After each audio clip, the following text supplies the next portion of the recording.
हुकूमत ने plastic bag या शापर से होने वाले सेहत के मसाइल को कंट्रोल करने के लिए इसके इस्तेमाल पर पाबंदी लगा दी है। इससे पहले भी मुख्तलिफ हुकूमतों ने शापर के इस्तेमाल पर पाबंदी लगाई थी, मगर इस पर अमल दरामद ना हो सका। मगर इस हुकूमत ने इस पर अमल दरामद करना शुरू कर दिया है। शापर के इस्तेमाल पर पाबंदी की सबसे बड़ी वजह हम खुद हैं। आप सोच रहे होंगे कि वो कैसे, इस वीडियो में मैं आपको बताऊंगा। और इसके अलावा शापर का इस्तेमाल हमारे लिए कैसे जानलेवा साबित हो सकता है, और बात करेंगे कि प्लास्टिक बैग या शापर के अलावा कौन सी ऐसी चीज़ हम इस्तेमाल कर सकते हैं जिससे हमें सेहत का मसला भी ना हो और माहौल में भी कोई प्रॉब्लम ना हो। बिस्मिल्लाहिर्रहमानिर्रहीम, मैं डॉक्टर ज़ीशान आज एक नई वीडियो के साथ। आज की हमारी वीडियो को आखिर तक ज़रूर देखें।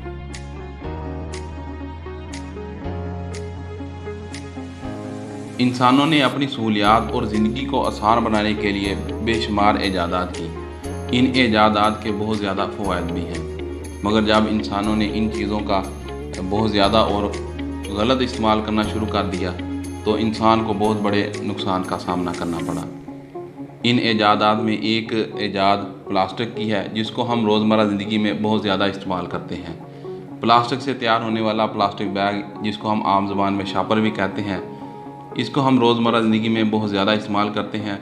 और इसके इस्तेमाल में हम जो एक सबसे बड़ी गलती करते हैं कि इसको एक बार इस्तेमाल करके हम फेंक देते हैं। और इस शापर की ये खासियत होती है कि इसको डिकम्पोज होने में तकरीबन 100 साल से ज़्यादा का वक्त लग जाता है। माहिरीन कहते हैं कि जैसे मोहनजोदड़ो और हड़प्पा की खुदाई की गई थी, इसी तरह आज के दौर की हज़ारों साल बाद खुदाई की जाए तो इसमें से जो अपनी असली हालत में, असली शक्ल में जो चीज़ निकलेगी वो प्लास्टिक और प्लास्टिक से बनी हुई चीज़ें होंगी। एक बार इस्तेमाल करके फेंके जाने वाला शापर हवा के ज़रिए उड़कर सीवरेज के नालों और जो सीवरेज के गंदे नाले होते हैं और पाइपलाइन होती हैं, इनको बंद कर देता है। और यही शापर जब दरियाओं और समुद्रों में जाता है तो इन दरियाओं समुद्रों में पाई जाने वाली आबी मखलूक इस शापर को खाती है और ये शापर उनकी मौत की वजह बनता है। और इस शापर की ख़ासियत जो है कि ये कभी नहीं ख़त्म होता, तो ये ज़मीन पर पड़ा रहे तो कूड़े का ढेर बन जाता है। अगर इसको जला दिया जाए तो इसके जलाने के दौरान निकलने वाला धुआं इंसानों में सांस की बीमारी पैदा करने की वजह बनता है। पाकिस्तान में प्लास्टिक बैग या शापर का इस्तेमाल आज से 20 से 25 साल पहले शुरू हुआ। इससे पहले लोग खरीदारी के लिए कपड़े से बना हुआ थैला और इसके अलावा अखबारी कागज़ और खाकी कागज़ के लिफाफे और खजूर के पत्तों की टोकरियाँ इस्तेमाल करते थे। इन चीज़ों की ये खासियत थी कि ये एक से ज़्यादा बार इस्तेमाल हो जाती थी, और अगर इनको फेंक भी दिया जाता था तो ये बहुत जल्द डिकम्पोज हो जाती थी। अब हुकूमत ने एक बार इस्तेमाल होने वाले प्लास्टिक बैग पर पाबंदी लगाई है, तो अब हुकूमत को चाहिए कि कोई ऐसी चीज़ की इस्तेमाल करने की इजाज़त दी जाए जिसको एक से ज़्यादा बार इस्तेमाल किया जा सके, और अगर इसको फेंक दिया जाए तो ये बहुत जल्द डिकम्पोज हो जाए।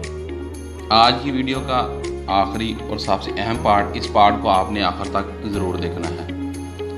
हुकूमत के अलावा मेरे और आपके भी कुछ फ़राइज़ हैं अपने माहौल को साफ़ रखने के। अगर हम चंद बातों को फॉलो कर लेते हैं तो हम अपने माहौल को काफ़ी हद तक बेहतर कर सकते हैं। पहली बात कि एक बार इस्तेमाल होने वाले प्लास्टिक बैग या शापर के इस्तेमाल को कम कर दें या बिल्कुल बंद कर दें। इसकी जगह आप कपड़े का बना हुआ थैला या कोई और चीज़ या बर्तन भी इस्तेमाल कर सकते हैं। शहर में रहने वाले लोग ज़्यादातर सुबह का नाश्ता बाज़ार से लेकर आते हैं, और कुछ लोग दूध दही भी बाज़ार से लेकर आते हैं। इन चीज़ों को लेकर आने में इस्तेमाल होने वाला प्लास्टिक बैग या शापर सिर्फ़ एक बार इस्तेमाल होता है और इसके बाद इसको फेंक दिया जाता है, और ये शापर आइंदा 100 साल तक ना तो दोबारा इस्तेमाल होगा और ना ही 100 साल तक डिकम्पोज होगा। तो बेहतर है कि अगर आप सुबह का नाश्ता बाज़ार से लेकर आते हैं तो अपने घर से बर्तन लेकर जाएं। ऐसा करके हम एक बार इस्तेमाल होने वाले प्लास्टिक बैग या शापर के इस्तेमाल को काफ़ी हद तक कम कर सकते हैं। और दूसरी सबसे अहम बात कि अगर आप अपने दोस्तों के साथ किसी पिकनिक पॉइंट पर या पार्क में जाते हैं, वहाँ जाकर आप कोई खाने की चीज़ें ख़रीदते हैं, तो इन चीज़ों को खाने के बाद जो रैपर्स बच जाते हैं, इनको इकट्ठा करके किसी डब्बे में या कूड़ादान में डाल दें। ऐसे ही इन रैपर्स को जगह जगह पर ना फेंकें, क्योंकि अगर आप इनको जगह जगह पर फेंकेंगे तो ऐसा करने से माहौल ख़राब होगा।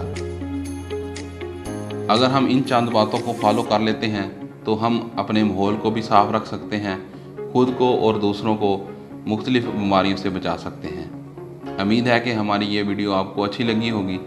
हमारी इस वीडियो को तमाम दोस्तों को शेयर करें, चैनल को सब्सक्राइब करें, हमें फेसबुक पर और टिकटॉक पर फॉलो करें। नेक्स्ट वीडियो के साथ हाज़िर होंगे, तब तक के लिए अल्लाह हाफ़िज़।